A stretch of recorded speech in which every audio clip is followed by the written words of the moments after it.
Logistik itu artinya distribusi. Logistik itu artinya distribusi. Kalau kamu mungkin logistik identik dengan makanan, baju, sembako gitu ya. Tapi kita ambil yang ini. Kalau kemarin kan umur mobil dengan kecepatan di jalan tol. Ya, sekarang contohnya begini. Jadi Y-nya cuma 2 kondisi. Kalau nggak 0 ya 1 Y-nya. Jadi X itu ukuran tumor, Y-nya kategorinya jinak apa ganas. Jadi cuma 2 kondisi itu. Kalau kemarin kan kondisinya bisa kecepatan mobil. Jadi kan rentangnya panjang tuh. Ya 100 sampai 200 lah. Nah, sekarang Y cuma 2. Kalau nggak jinak ya ganas. Yang kayak gini tentu tidak bisa pakai regresi linear. Ya, dia akan dipakai regresi logistik karena Y-nya terdistribusi, terkelompokkan nanti. Ini kategori jinak, ini kategori ganas. Jadi terdistribusi jadi 2, itu maksudnya. Makanya namanya regresi logistik. Ya, logistik itu maksudnya distribusinya. Jadi apapun datanya nanti akan bagi 2. Kalau nggak ganas, jinak. Kalau nggak jinak, ganas. Pasti masuk ke 2 MR aja. Ya, misal ada X-nya adalah zodiak mahasiswa, Y-nya adalah lulus atau nggak lulus. Jadi Y-nya cuma 2. Lulus, nggak lulus. X-nya bisa macam-macam, Capricorn, Aquarius, Leo, segala macam. Jadi ketika Y-nya terbagi, ini contohnya 0, 1, itu pakai regresi logistik. Ya, di sini maksudnya memprediksi outcome kategorikal, jadi terkategorikan. Kalau nggak 0 ya 1, kalau nggak jinak ya ganas. Nah, kita dapat contoh data kayak ngolahnya gimana. Nah, itu ya. Kita mulai dulu dengan gambar. Ya. Tentu kita akan training komputernya biar bisa ntar ngasih jawaban. Ya, contoh nih. Kalau ukuran tumor 2,5, tumornya kira-kira jinak apa ganas? 2,5 cm kan tidak ada di X. Nah, nanti kira-kira gitu jadinya. Kalau ukuran tumor 3 cm, kira-kira jinak apa ganas?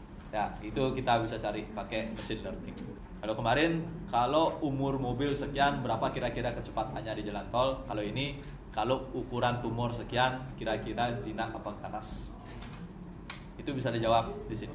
Cuma ya sebelum how to do with Python, kita bermatematika dulu. Jadi polanya sama ya. Jadi kita bermatematika dulu, habis itu bentar baru ada how to do with Python. Terus yang bikin kamu kesal gitu. Dari data ini sama kayak linear kemarin, yang bisa kita lakukan adalah gambar dulu. Gambarnya jadinya kayak gitu.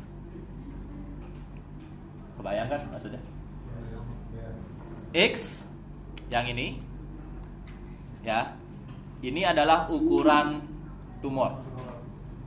Y adalah statusnya atau kategorinya. Kalau dia rata dengan tanah 0 alias jinak.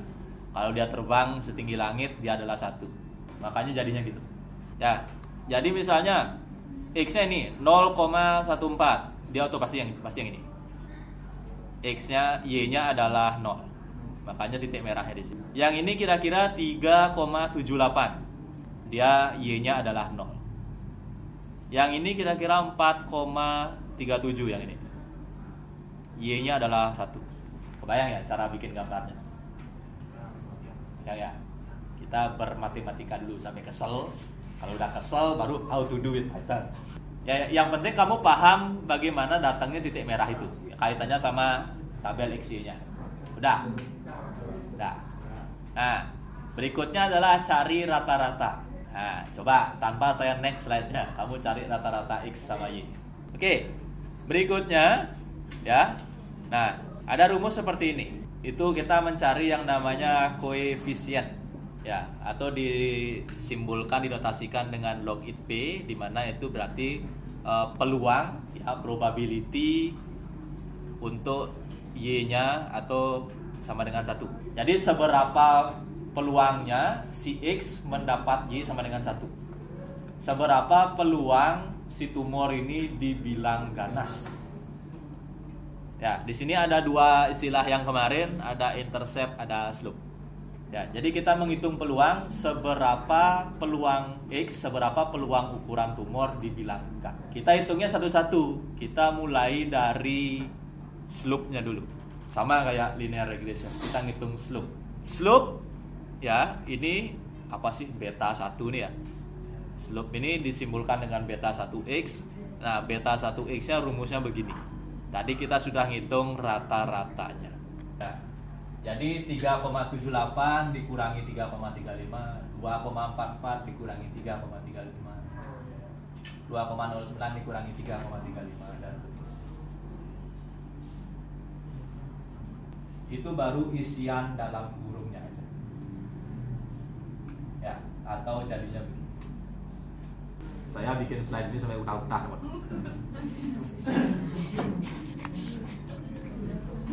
Bikin slide kayak gini, wow. Nah, ini rata-ratanya Y-nya benar yang itu ya?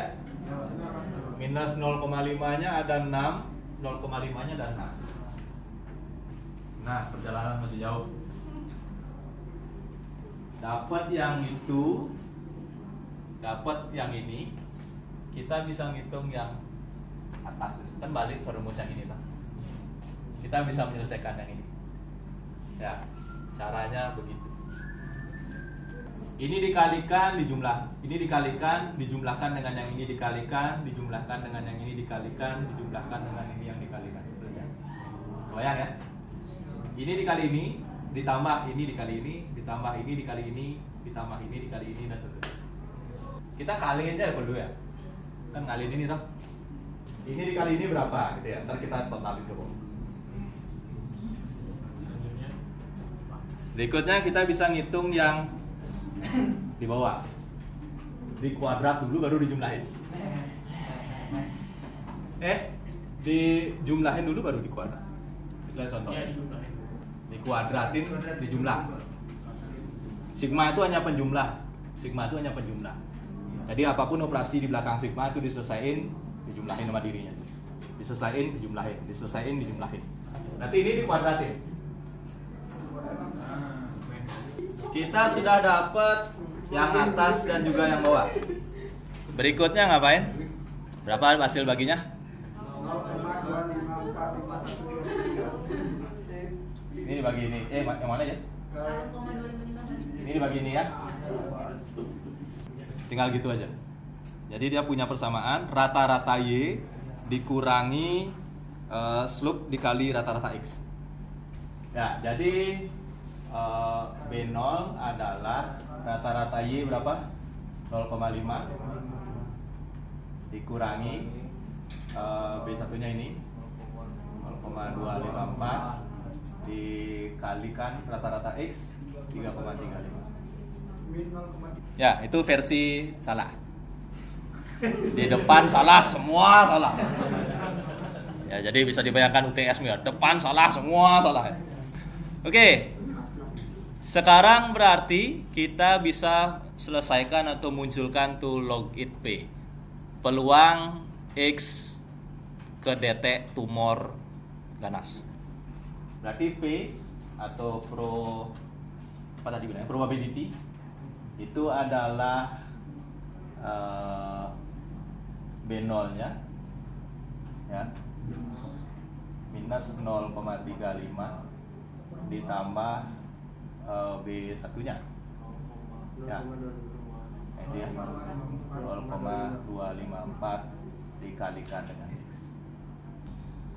Jadi di data yang tadi ya, di data yang tadi yang ini, yang gambar ini ya, nanti kamu tinggal dapat masukkan mau X-nya berapa ya, segitulah peluang atau Y-nya. Jadi kita sudah bisa menggambarkan data itu secara matematika jadinya. Jadi kita baru mengubah tabel data ini menjadi sebuah persamaan matematika jadinya ini.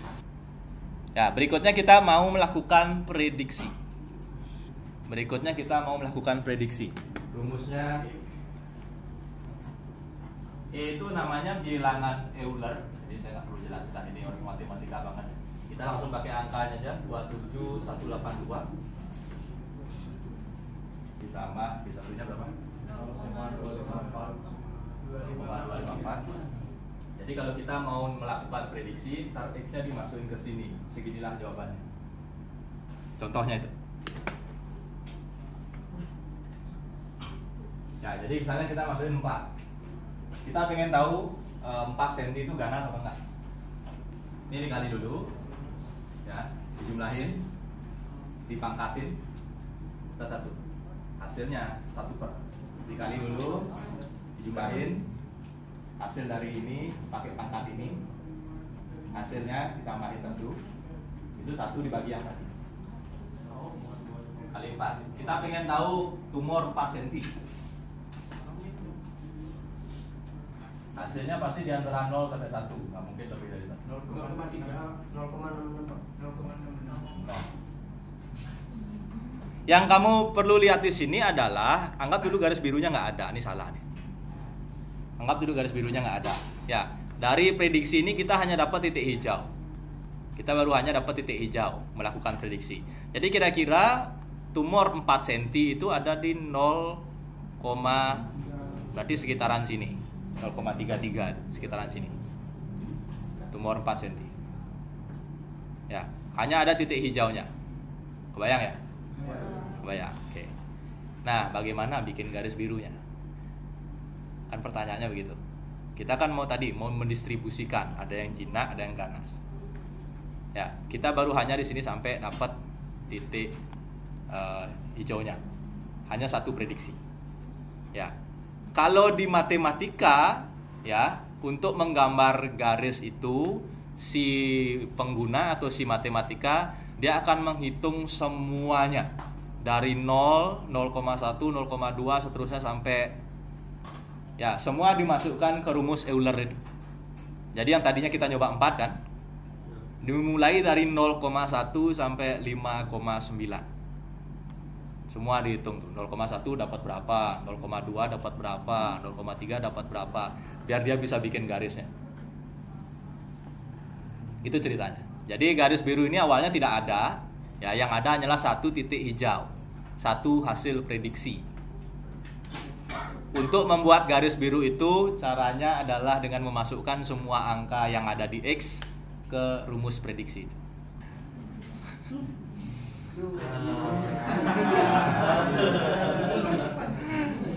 Dua langkah besar tadi menghitung koefisien dan prediksi itu ada di sintaks itu. Ada di model fit. Ini XY-nya, cara bikin data tadi. Ya, ini XY-nya. Terus model .fit warna biru, fungsi ini yang tadi kamu lakuin 3 langkah pakai slope dan segini aja di Python. Aslinya begini. Model fit itu aja. Belakang layarnya ini. Tapi di Python model.fit. Kesel ya? Kesel. Ya. Terus ini yang saya bilang membuat garis biru. Jadi kita hitung semua dari 0 sampai 6. Kita hitung semua itu. Kalau di Python kita pakai nilai random 100 biji. Jadi 0 sampai 6 itu diambil 100 angka acak, ya, untuk dihitung kayak gitu, nanti dia bisa menghasilkan garis. Kebayang ya? Tadi kan kita hanya ngitung 1 sehingga hanya ada 1 titik hijau. Ya, untuk bikin garisnya biar kelihatan ada garis, ya, kalau di Python kita pakai 0 sampai 6, 100 angka acak. Jadi titik hijaunya akan banyak. Terus yang ini Euler yang itu diselesaikan dengan ini, predik dan predik proba ini. Terakhir untuk gambarnya aja. Gambar. Ini gambar pure gambar pakai matplotlib. Yang ini pure matematik. Jadi yang ini adalah matematikanya, yang ini adalah gambarnya. Ya, ini kayak plotting, ini label-labelan gitu ya. Jadinya gimana? Jadinya begini. Garis birunya ada kalau kamu sudah melempar banyak nilai ke fungsi itu. Sehingga kamu punya banyak prediksi, garisnya ditarik. Yang awalnya hanya ada prediksi satuan, 4 berapa gitu ya, 3,9 berapa, 3,8 berapa. Saking banyaknya kamu melakukan prediksi, nah, garis tadi itu bisa ditarik. Hasil prediksi itu bisa ditarik. Sehingga dia membuat garis. Capek-capek, pusing-pusing, ternyata model.fit Iya, kodenya cuma 3 huruf. Fit. Tinggal model .fit mengerjakan semua ini, nggak perlu pakai mepuik jak timbang.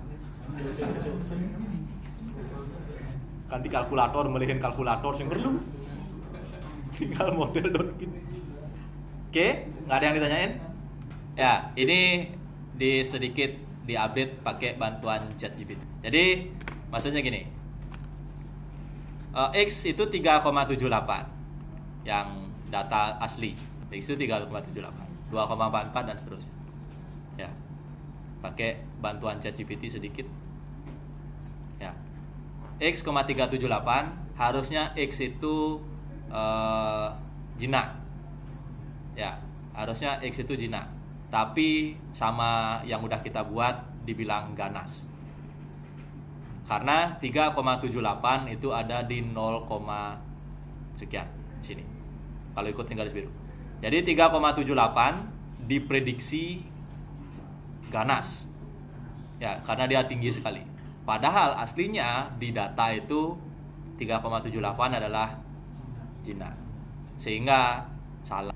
2,44 ya, di data adalah jinak. Ya. 2,44 di sini masih dibilang jinak. Batasnya atau temboknya di 0,5. Jadi kalau di bawah 0,5 berarti jinak, kalau di atas 0,5 berarti ganas. 2,44 aslinya adalah jinak, diprediksi juga jinak. Terus begitu sampai yang bawah. Berarti dari 12 kasus ya, perhitungan matematika yang kita bikin salah satu. Hanya salah di 3,78. Karena 3,78-nya dibilang hanya salah satu. Ya, sehingga akurasinya 91,67. Yang ini codingnya nggak saya kasih. Silakan coding ini kamu lempar lagi ke ChatGPT. Jadi coding yang ini sampai gambar dan bikin garis. Kalau mau satu persatu sampai aslinya apa, diprediksi apa, akurasinya berapa. Nah, itu bisa diupdate pakai ChatGPT. Nah, maksud saya masih bisa di-push lagi. Ya, maksudnya logistic regression hanya berakhir sampai di sini. Jadi kalau ada 12 penyakit tumor ya, dites ke machine learning, dia bisa benar 11 dari itu, 12. Hanya modal dikasih angka-angka aja, tanpa peduli, tanpa belajar tumor, tanpa belajar apa manusia, kesehatan, kedokteran, nggak perlu, kasih angka aja, bisa mikir ini tumor apa enggak gitu.